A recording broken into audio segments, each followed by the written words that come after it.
This video was sponsored by Polycam. For the longest time, I've been wanting to experiment turning my art into some kind of 3D print, something you don't see often. And then I thought, wait a minute, my Photoshop files are built up from layers. What if I turn those layers into real-life layers? I could literally stack them on top of each other, creating a 3D piece of art? Piece of 3D art? That is exactly what we're gonna do today. Let's get into it.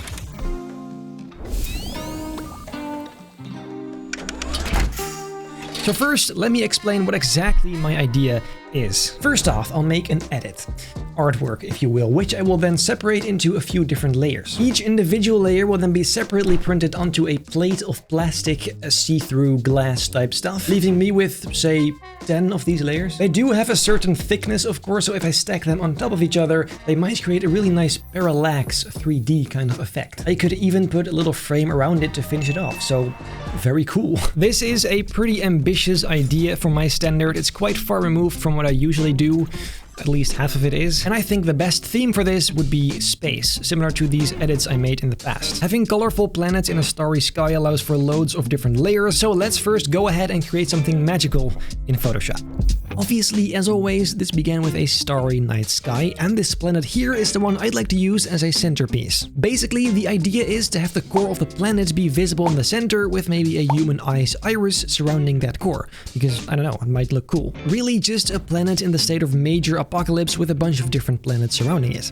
And well, we'll go from there. Getting this eye to look decent took a while. I cut out a part of the base planet which would show the inside. I used some rocks on the sides to make it look slightly more realistic, and well, tons and tons of shadows and color matching, of course. Glows and some extra little particle effects help to make it pop just a little bit more. This took a while and it was a bit of trial and error, but eventually it looks quite decent though.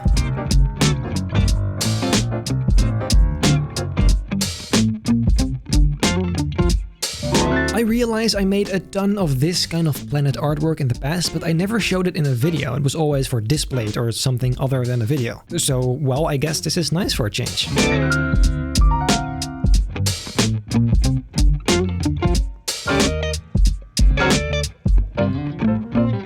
Essentially, what this will come down to now is adding a bunch of planets surrounding this centerpiece to fill up the whole thing and allow for a nice 3D effects later. I also cheated a little with these asteroids in the back. I just grabbed them from this artwork I made previously and kind of changed the position. It is a tad lazy, of course, but why would I put effort into doing basically the exact same thing I've already done? Besides, this really is more of an experiment anyway. As you can see, I also put some lines in and around the main planet. I don't know, it seems kind of cool to have that in there. Almost like it's a map of sorts. Behind the planets, by the way, I added some supernova type things to make it just the entire thing more dramatic. That really helped a ton. Now all this really still needs is a bunch of asteroids in the foreground, so I got to work on those. All elements in this entire process are being blended together in a similar way. Shadows, highlights, coloring, nothing super crazy. That's why these types of edits are so much fun to do. You get nice results pretty quickly. Now after all the final little tweaks, this is the end result for the flat design.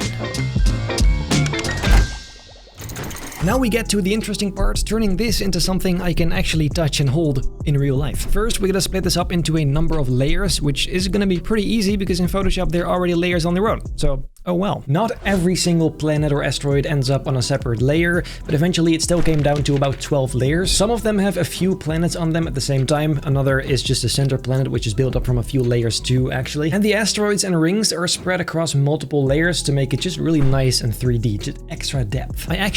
I think, have a pretty cool way of showing what this might look like in the end using After Effects. There might be an easier way, but this is the one I know, so I'm just gonna use this. As you can see here, I have all the layers. I can turn them on and off, whatever. Now, if I turn all of these 3D, as you can see, we have the X, Y, and Z axes. And then over here, let's begin with the middle one. We can just leave that on 0. Then the one on top, let's say I add 30 in between each one. So that's 30, then the next one's gonna be 60, 90, and the very last one, 180. Now, if I go back to the actual viewer, as you can see, something has happened. If we grab the orbit tool, I can now... Here you go. You can kind of see the 3D going on. Basically what I did is I just separated these layers from each other, adding some offset between them. And you can tell that, I mean, just look at that. That's exactly what I hoped for. Of course, the distance isn't going to be super exactly the same, but this is just to give an indication of what it could end up looking like? I'm not sure yet, but I suppose there's only one way to find out. Now, each file I'm gonna upload needs to be built up in a certain way. There are also a few different thicknesses this material has. There's 5 and 10 millimeters, and I feel like both of those could work. The 5 millimeter one, of course, is gonna be 6 centimeters thick in the end. That's not super thick. Seems pretty cool. Well, guys, the files have been uploaded. Now it's really just waiting until they arrive, so I will see you later. While we wait for the prints to arrive, let's first hear it for the sponsor of today, a very special one, Polycam, a 3D application for iOS users. See what I did there? 3D sponsor in a 3D video. Crazy times we live in. You can use this app to rapidly generate 3D scans of objects and rooms in seconds. And that is just the tip of the iceberg. Any object of your choosing can be converted into a 3D object you can use in whatever software you like, due to the various format options. If I ever want to use something from the real world in Photoshop, instead of taking a picture and potentially not getting the angle right, I can now just 3D scan the thing and choose the angle later. And something fun I found is I like to move around my furniture a lot and kind of see what works. And with Polycam, you can just scan a piece of furniture and move it around in AR to see what it would look like. Like this Lego set, for example, looks kind of nice right here. I can see countless ways to incorporate this into your workflow as an artist or an architect, or really just to have fun with it. I feel like there's plenty of stuff to do. If your interest has been tickled like mine has, make sure to head down below to the description and download Polycam for free. Pretty epic if I do say so myself. Big thanks to them for sponsoring this video. Now back to it. The prints arrived safe and sound, just as expected. I ended up choosing 1 meter high because any bigger would have just become way too heavy when stacked together. Seeing them all in real life though, I realized maybe a different approach is in order. As we figured out, the more distance between them, the better it looked. Seeing them on top of each other simply wasn't intense enough. And after a brainstorm session with my dad, we came up with the following. Instead of a frame, we'd create 2 equal wooden bases. These would have little grooves with a width that matches that of the transparent prints. Each groove will be about 1 centimeter apart to add more depth between each layer.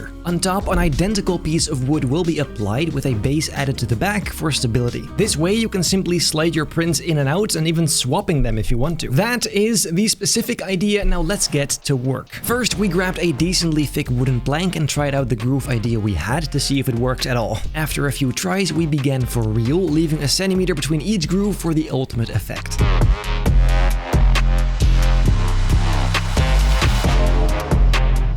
It took a while, but it was very satisfying seeing it come together groove by groove. Now we made sure the planks were the same width as the prints and determined how deep they had to be.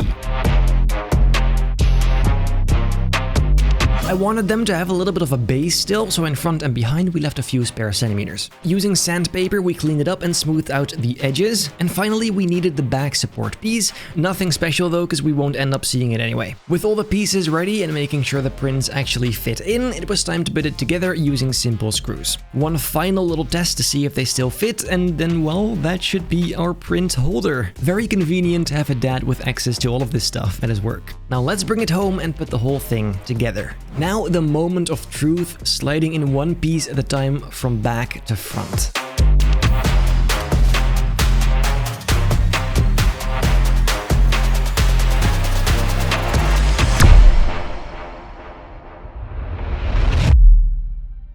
This looks very, very unique in real life and still much different than I imagined seeing it digitally. It's crazy how much of a difference that can make seeing it in real life. It is quite difficult to capture on camera though. However, one thing I noticed straight away, which I couldn't have seen coming through my screen, the order of layers seemed off. And after swapping them around a bit, I found that this looks much better. Some asteroids went further back, creating more depth in that regard. Now it seems much more spread out in 3D space, which I like. And that's a fun aspect of doing it this way. You can always just change the order of prints. Now, this may all look nice and sweet, but there is one major problem. What you're seeing now is a shot in a super dark room with light shining straight onto the piece. However, when you put this in your living room, this happens. And what you're seeing right now is actually pretty close to what you're seeing in real life. Lots and lots of glare. So much, in fact, that you can hardly even see the background. Because there's distance between the layers, it reflects and reflects and reflects until you basically see only reflection. Therefore, this would only work if the piece itself is being lit much brighter than the luminosity of the reflection.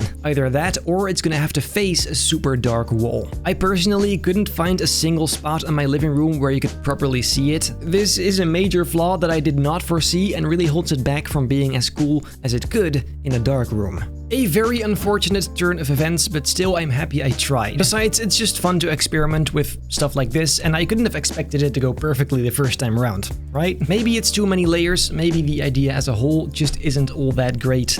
It was a fun experiment and I still like it. If you did as well, make sure to leave a like, subscribe, hit the bell not to miss a single future episode, and I hope I'll see you in the next one.